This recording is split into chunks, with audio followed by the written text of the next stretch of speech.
Am I the asshole for divorcing my husband for being infertile? I, 29 female, have been with my husband, 29 male, for 6 years, married for 3. We both come from family-oriented backgrounds and have always wanted kids. We're financially stable and can provide a child an amazing life. We've officially started trying for a baby in early 2023. After months of nothing, I started to get worried. I wanted to get our fertility checked then, but he said that I was being a worry rat, and let's wait a year of trying before we get any testing. A year was in February, and I scheduled our testing then. The results shocked us. We were both ignorant and assumed that I was the one with the issue if there was one. I mainly see women talking about being infertile, so it didn't cross our mind that it could be something else. The doctor calls us, and in one of the worst days of our lives, tells us that my husband has a condition called azoospermia, meaning he has no sperm. In his case, they say that the surgery to extract directly from his testicle doesn't seem that it will yield high results, but it wouldn't hurt to try. My husband and I were devastated. I wanted us to explore all routes. Him taking the medication and getting the surgery, and if that fails, either a sperm donation or adoption. I understand this is life-changing news, especially for my husband, but since February, he's refused to do anything about it. He said he doesn't want to take the meds and get the surgery if it'll be a waste like the doctor thinks, that using a sperm donor makes him feel emasculated, and he doesn't want to raise my child with another man's DNA, even if it's from a relative of his, and that adoption isn't something that he's ever wanted. I have no one to talk to about this in real life since he doesn't want his diagnosis out there. It's been affecting me really badly mentally. There's nothing more that I want than to be a mum. I've begged him to go to therapy and he refuses, saying that he accepts it. I'm the one that isn't. Every time I try to start a conversation, he shuts it down by saying that we will never have a child together. He will never be able to be a real dad, so to move on. I know what I want for myself. That's motherhood. I'm willing to go down any avenue to motherhood, but he doesn't want to. I realized this past summer that he's right. We will never have a child together. I had one final conversation with him since he avoids the topic like the plague last night. I sat him down and I said that I empathize with him about this life-changing diagnosis and that he doesn't want to get the surgery, which I respect, or use a donor or adopt, but that I want to be a mum and I'm not getting any younger, and if he isn't willing to explore any avenue or go to fertility therapy, then I want a divorce. He broke down, saying that he can't believe that I would be willing to walk away from our marriage over this, that if the shoe was on the other foot, he would never leave me for being infertile. He says I'm a horrible person and that I'm punishing him for something he can't control. I told him it's not for being infertile. I can work with that. But that it's because he's refusing to go down any route to become a parent, knowing that's something that we both wanted. He says that I never loved him. Otherwise, I would never contemplate divorce over kids that don't exist yet. He cried about it afterwards and refused for me to console him. I feel so horrible, but what else can I do? Continue begging him to change his mind or speak to a professional? He only wants bio kids, and he refuses to do the surgery because it's too much prep. Daily vitamins, meds, no hot showers, etc. Am I the asshole? In the comments, Oop or Pants says, he refuses to adopt, refuses to look into donor sperm, refuses to try any medical intervention. He refuses to even talk about it. It's not about him being infertile, it's about him being completely unwilling to understand your feelings, much less try to find a compromise to save your marriage. Kids are, sadly, a deal breaker for most. I've walked away from many relationships because I don't want them and the other person does. In a way, this situation is the same. He's not open to children another way, so sadly, your life goals no longer align. It's obviously devastating for you both, but if you stay, you will resent him and probably leave later in life, without an easy path to children then. Not the asshole, and I'm so sorry for you. You're right on the money. This isn't about his infertility alone, it's his unwillingness to compromise or even consider alternatives. It's tough, but if you've made it clear what you want for your future and he's choosing to shut down all other options, then it's totally fair to think about what is best for you. Staying in a situation where your dreams aren't aligned can just lead to resentment later on. First off, infertility is a hell of a curveball, and it's clear that you're not divorcing him because he's infertile, but because he's essentially slammed the door on all options. That's a big difference. It's not that you're punishing him for something he can't control, you're drawing a line because he's refusing to control what he can. You've got dreams, and he's ghosting them harder than Reddit hides good posts. If he's not willing to roll up his sleeves and fight for your future family, you're not the asshole for wanting to find someone who will. It's time to ask yourself if you should sacrifice your happiness for someone who won't even try. A male partner who isn't willing to be inconvenienced by getting poked with a needle, taking vitamins, and avoiding hot showers is likely not going to be sympathetic to a pregnant partner for whom these things, plus many more and worse, are required. G'day there guys, Yapatron 3000 in the building. So yeah, I guess to me, this is pretty cut and dry. I think the divorce is all but inevitable. And this is something that I touch upon a lot, it's a fundamental incompatibility. You've hit a crossroads, there has been a challenge in the relationship, and this is one that the relationship is just not going to survive. If that woman could stop the wedding the day before it because her husband-to-be, her fiancé, put on the wedding dress when he was legless drunk and defecated all inside of it, that story, I think she's allowed to break up with this guy who she has married, but they've come to a fundamental incompatibility. This is not even an ick. As the comments have said, this is just him refusing to do the hard yards for them. And it seems like for both people in this situation, that's a hill they are willing to die on, and there is no convincing them otherwise. It looks like to me that one of them has to make a sacrifice that they are unwilling to make, and they are going to be incredibly upset for the rest of their life for if they do, if not just a long time, and it's going to rock the relationship if they decide they are the one that is going to make that sacrifice. There is going to be resentment either way. I really don't think Opie would be the asshole for closing the door on this one. I think, you want one thing, he wants another thing. You're not going to get that here because he refuses to do that. Let's go find it somewhere else while we still have time. Dating is one of the most discriminatory things that we do, and I think that is acceptable. So yeah, not the asshole. And now, on to the update.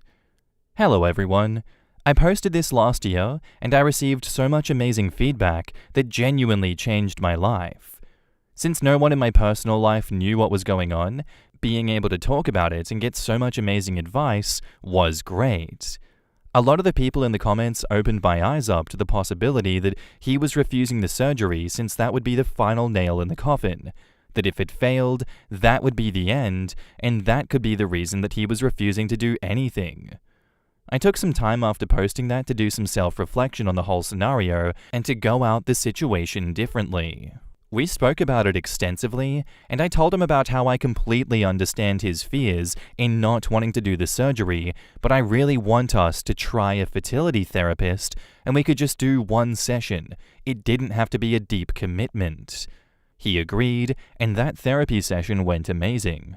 We both spoke separately and then together, and we did 5 sessions overall. You guys were right. My husband was scared to try anything because he didn't want it to fail. He was pre-rejecting the rejection. He opened up to me about a lot of fears and anxiety about his diagnosis. We deeply connected afterwards and got even closer as a couple. One day, I saw vitamins on his dresser and realized he had been taking them without even telling me.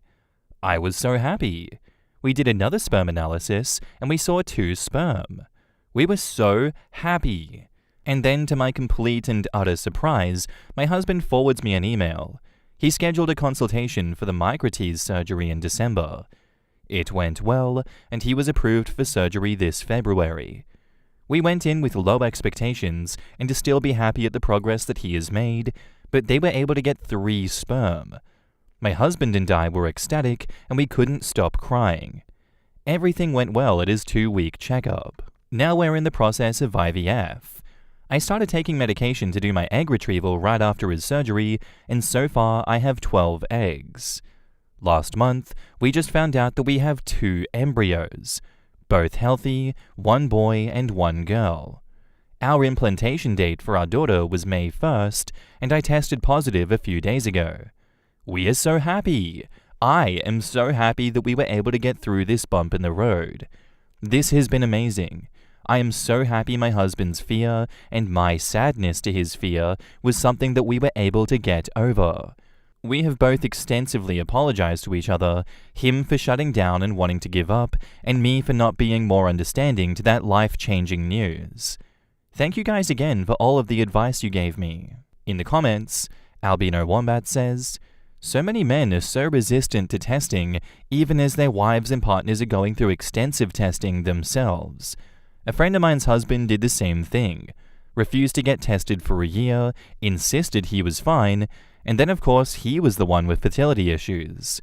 Thankfully they got through it and were able to get pregnant." What's BS too is the men are equally as likely to be infertile as their female partners, so there's no reason he can't get tested first. It's masturbating into a cup versus the painful and invasive procedures that she has to go through. You gotta love the expected comments of, "Leave him, he's an asshole," instead of understanding that he was grieving like her, but with the added guilt of him being the problem. Reddit relationship advice is so harmful, and so many don't realize it. I can't help but feel like if a man was threatening to leave his infertile wife, the comments would be blowing him up as an unsympathetic, sexist asshole who only thought of her as a uterus. And yeah, I completely understand that perspective. I'm happy that it worked out in this situation, but as we see, it doesn't always work out that way. I won't lie, I was genuinely surprised and shocked that they were able to fix this issue. This seemed irredeemable to me, but not everything in life is this way, and I completely understand that and I accept that.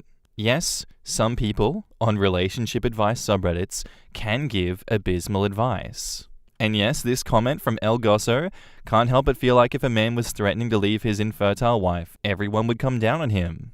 Welcome to life. People are emotional and will react to things. Isn't that so crazy? Some people feel more strongly towards one side than they do another. Man, tribalism is a hell of a drug. That's all I'm saying.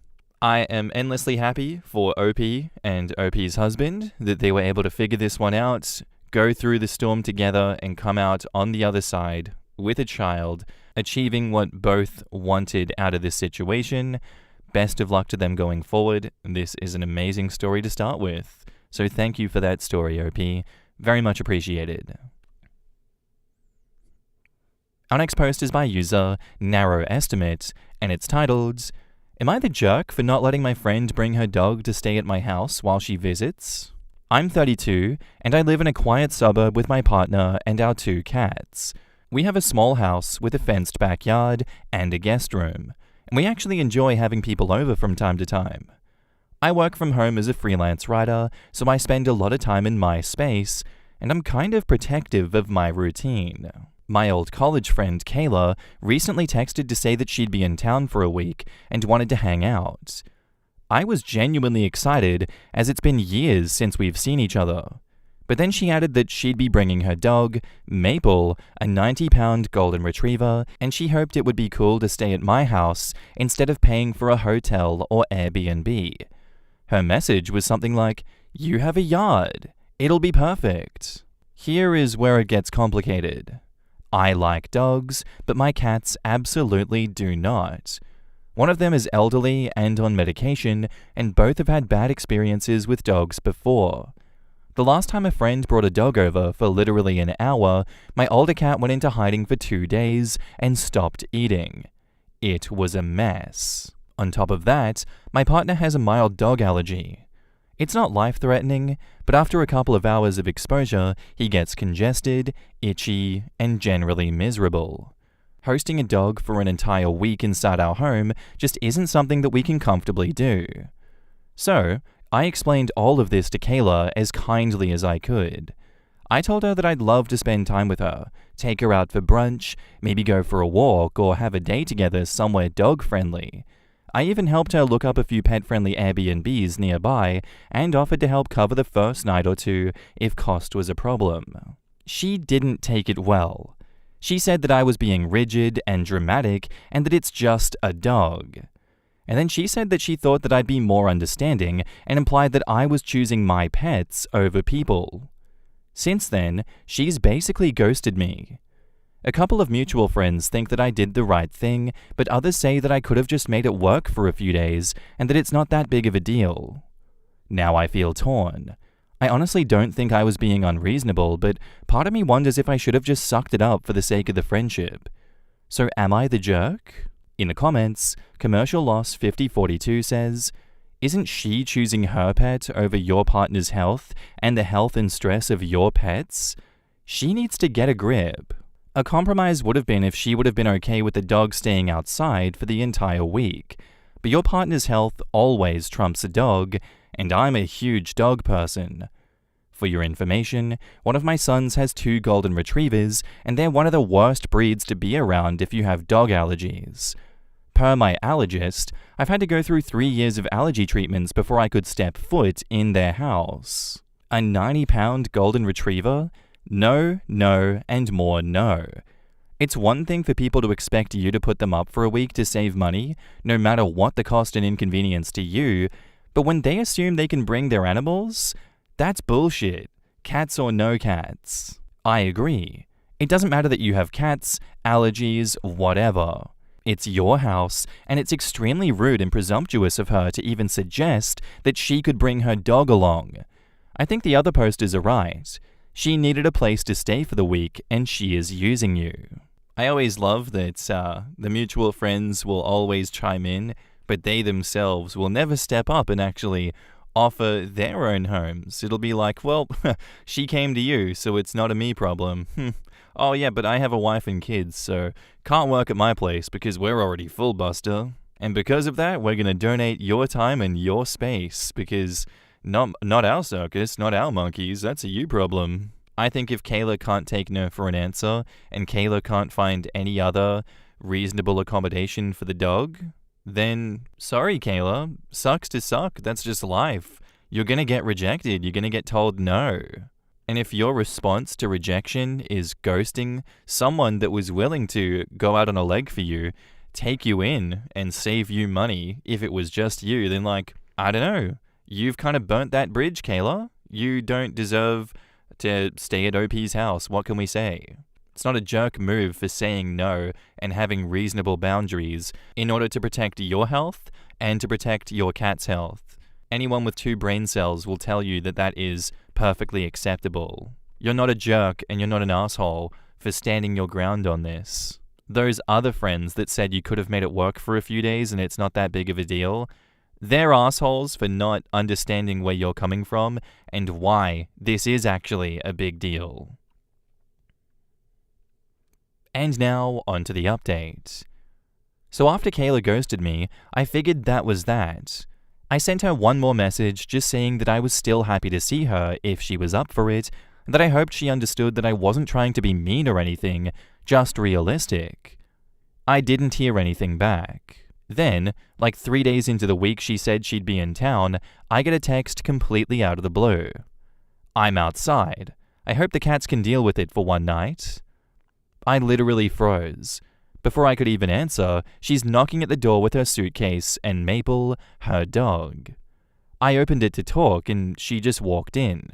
Maple ran straight into the house, barking, and my older cat just bolted upstairs in full panic mode. Total chaos. I told her kind of frantically, honestly, that this wasn't okay, and she needed to take Maple outside so we could talk. She said I was being ridiculous and cold, that my house isn't a temple for cats, her words, and that I clearly value animals more than people. I told her again, as calmly as I could manage, that she needed to leave. And that's when she snapped. She knocked over this little bookshelf that I keep in the living room with plants, books, everything flying. Then she grabbed a coffee mug off the side table and smashed it on the floor. For context, it was one of the last things my partner had from his grandma. He was right there, watching it all happen. We ended up calling the cops, and she stormed out before they got there, dragging Maple behind her, and I gave them her name and everything. We filed a police report, and I've started a small claims case for the damages. Between the broken stuff, an emergency vet trip for my cat because he stopped eating again from the stress, and an urgent care visit for my partner's allergies flaring up really bad, it was just a lot. A few friends who originally said that I was being too rigid have since changed their minds after hearing what went down. Others are still like, that's just how Kayla is, which is honestly insane to me. Like, how is that even remotely okay behavior? Anyway, I'm done feeling guilty. I tried to be understanding, I set a boundary, and I even offered alternatives. I was not mean.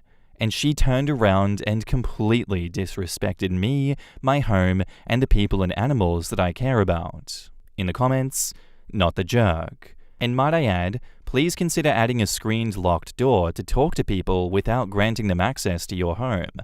They have one at Menards for $150, and anyone that is mildly handy can hang it up via YouTube explanation. Your, hopefully ex-friend, is nutso. Just because that's the way someone is, doesn't make you her doormat or hotel. She's the complete asshole here.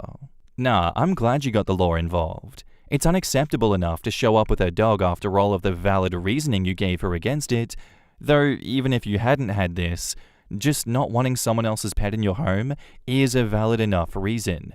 But then to throw a tantrum including property damage? Absolutely wild and unforgivable behavior. Moral of the story, the response to a surprise text saying, "I'm outside, hope the cats can deal with it for one night," is a text, "That's nice, fuck off." Yes, send that text. OP needs to do that next time. I have since realized that some people are literally incapable of doing this. So, me and my friends came up with a brilliant business idea. Rent a bully.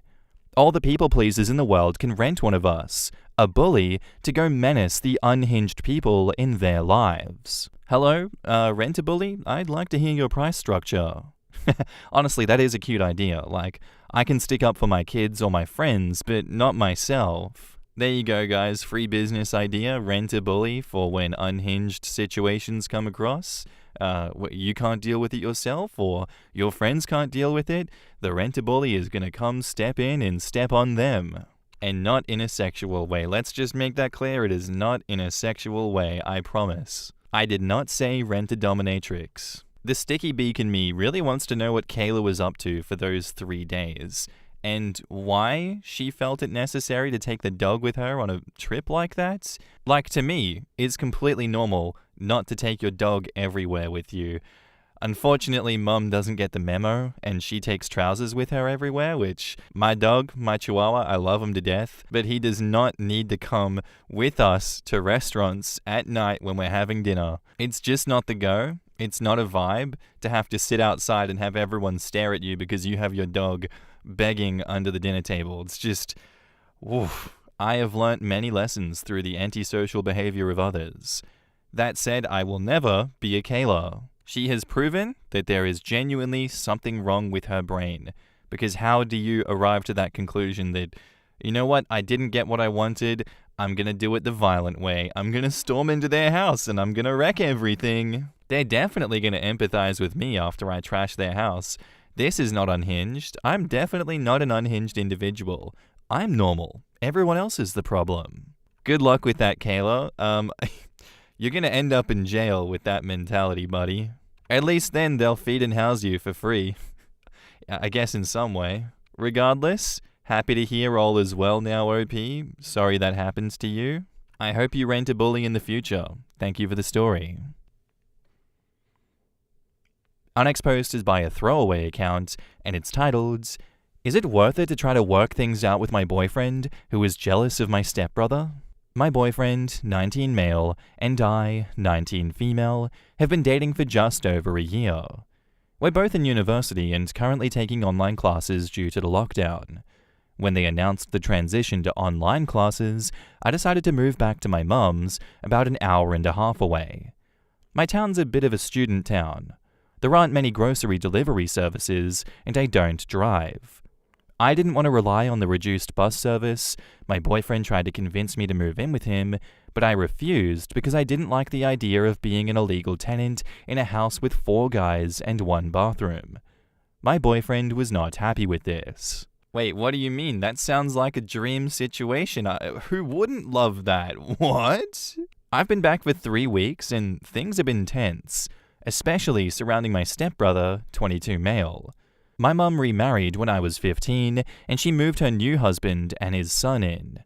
I've known stepbrother, SB, for 5 years, and our relationship was always friendly but distant. He's lived at home the entire time and worked as a bartender prior to the quarantine.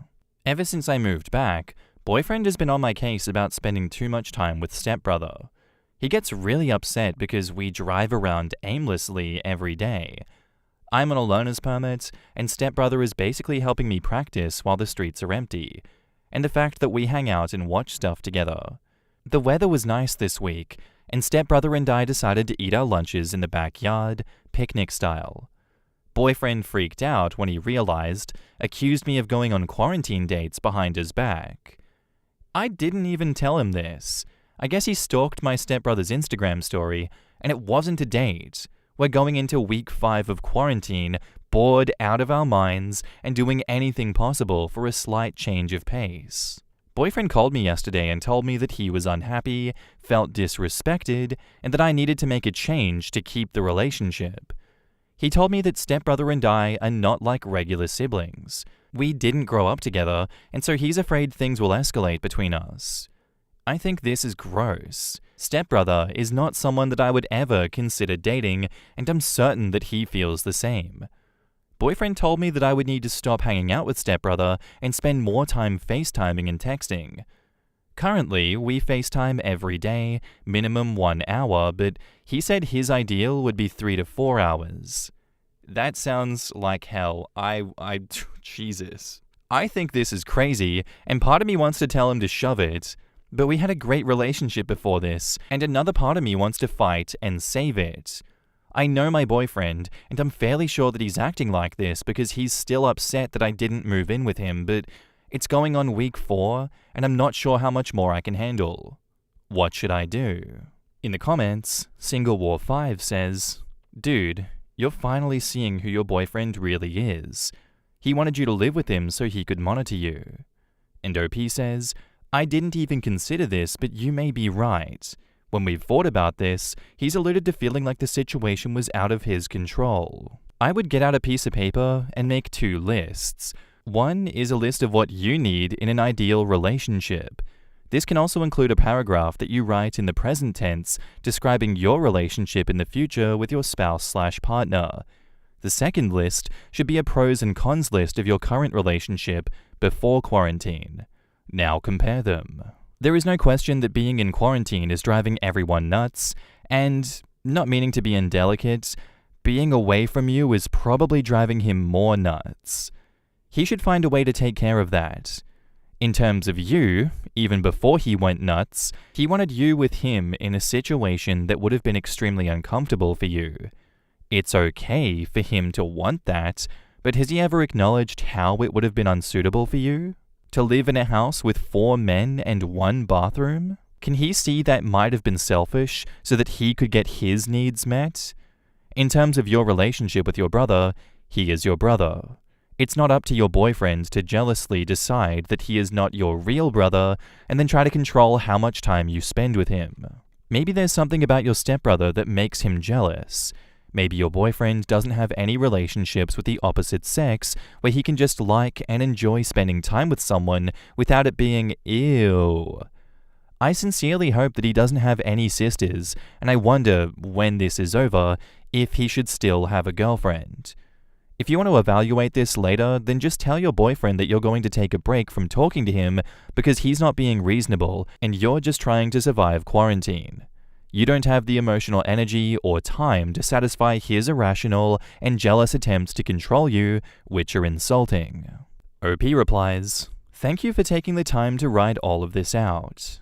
I think he does understand why I didn't move in with him, especially since it could land me in trouble with bylaw. It would count as a gathering now that one of the roommates brought his girlfriends over, subject to a fine of like $800. I think he wanted us to be one big quarantine family and have parties and whatnot together. He assumed that we could just skirt by undetected, but I really didn't want to chance it. I also didn't want to be that person, you know? I think taking a break to clear my head is a great idea. I'll tell him this. He won't like it, but his reaction will determine what I need to do."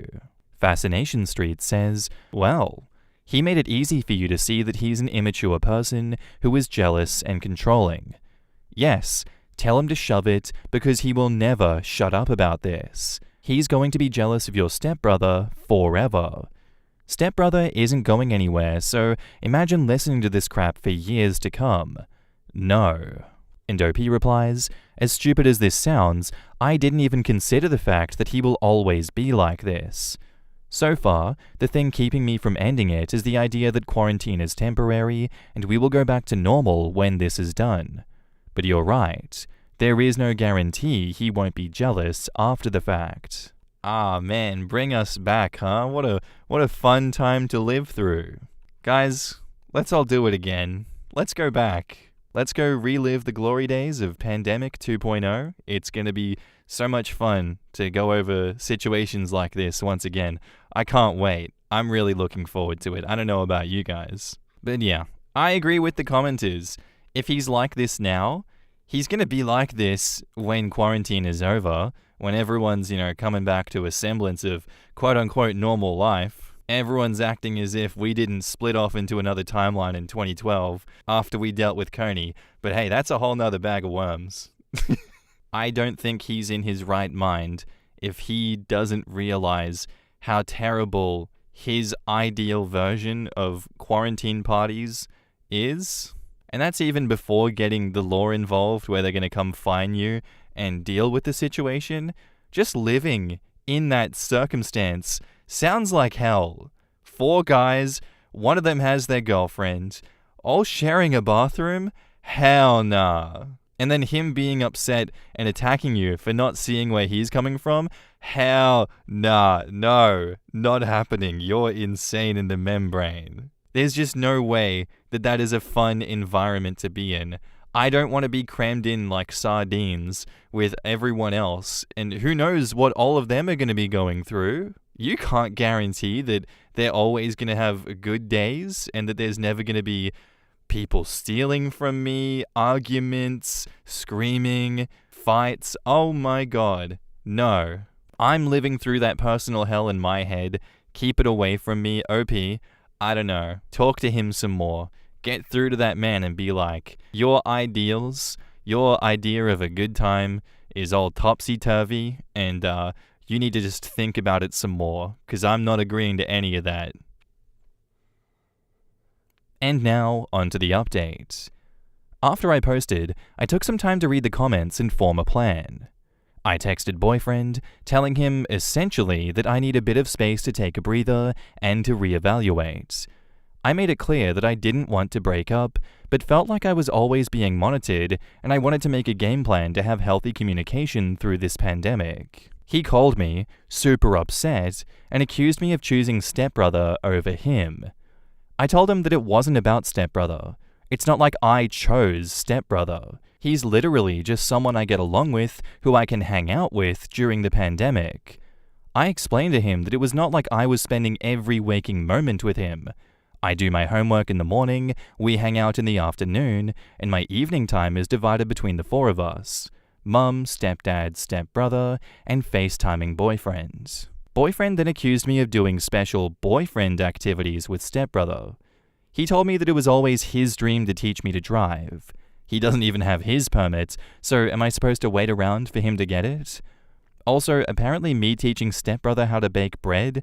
which is stupid because I was going to make bread to begin with, and stepbrother helped by moving the heavy mixer, eating half of the almond slices, and taking pictures for Instagram. Babe, what do you mean I didn't help? I literally ate half the almond slices. What else was I supposed to do? He also screamed at me for not moving in, saying how all of this would have been prevented if we were living together. I told him I have no interest in living somewhere that I'm not allowed to be. I can't afford a fine from bylaw, and if we were to get kicked out, it'd be more difficult to find my way home since I don't drive. In the end, I told boyfriend that I would not give up my relationship with stepbrother, who is a part of my family and a genuinely nice guy, just to ease my boyfriend's insecurities and cater to his demands. I told boyfriend that I needed time to cool down and that I'd talk to him in a few days. That was all on Friday, and today I reached out to see how he was. He was still pissed at me and accusatory, so I basically told him that this wasn't working and I want to break up. I did it over text and then blocked him, which probably makes me an asshole. But I literally couldn't deal with any more of him yelling at me and insulting my family. Anyway, thanks to everyone who commented. I'm really sad that this is the outcome, and I've been crying a lot, but I'm also kind of relieved. In the comments, Step Right Up March Push says, "It's so hard to read these posts as a 43-year-old woman because to me, it's so blatantly obvious that this guy is a controlling, abusive asshole. But you just can't see things that clearly when you're young. Same. So many posts where I want to yell at the young lady to just leave, then realize that I was also like that when I was young. Quote, he told me that it was his dream to teach me to drive, but he doesn't even have his permit." This is the funniest part. Oh, it was always your dream? It was your dream to teach your girlfriend to do something you don't even know how to do? You were dreaming of this day? Me when I'm delusional. I always dreamt of teaching you how to fly a plane. Never thought of flying a plane myself personally, but the dream was there and you should hold off on it until I'm ready. It's just so stupid. Looks like he already taught her all he could do on the subject. Nothing. Let's call it foreshadowing. I've always dreamt of teaching you how to drive yourself crazy, so I no longer have to do it. Oh, that's better. I should have thought of that one. Yeah, look, I could parrot what the comments say and be like, yes, this is an abusive, controlling boyfriend. He's obviously not in his right mind. You need to accept that reality and slowly start distancing yourself from him. The way he's talking is crazy. What he's doing is crazy. Why is any of this, in your point of view, acceptable? He is actively disrespecting you to your face, and you are just none the wiser to it. You see all these punches he's sending your way, and you're like, those are love taps. He actually loves me. Everyone in the comments be saying that. I just wanted to go on about that living situation because that is my personal hell. But yeah, I'm glad that OP ended things with him. I'm glad that distance did not make the heart grow fonder. Thank God.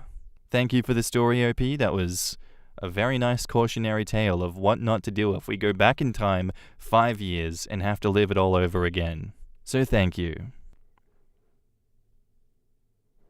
And that's where I'm going to end the episode, guys. For some reason, people still haven't found the podcast. Link down in the description below. It's basically this, but me in person with another man called Jack, not doing anything suspicious. We're very normal individuals. And with that said, I want you guys to have a good day because I'm ending the episode. Bye.